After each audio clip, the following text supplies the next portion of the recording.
अरे क्यों बा हो? का है भैया?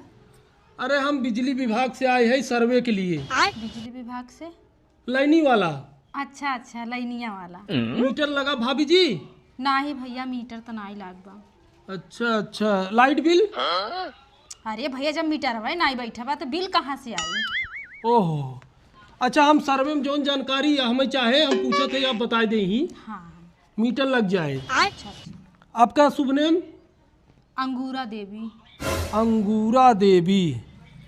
और पति के नाम? घुरहू।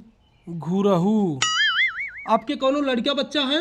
हाँ भैया, हमरे एक लड़का बा। अच्छा, एक लड़का। कई साल का भाभी जी? हे भैया 6 साल के। 6 साल के। भाभी जी आपके पति का करत हैं? हे भैया, हमार पति ने गुजर गया है। ओहो, बहुत दुख की बात है। पति गुजर गए हैं। कई साल भाभी जी गुजरे? हे भैया 10 साल हुई है।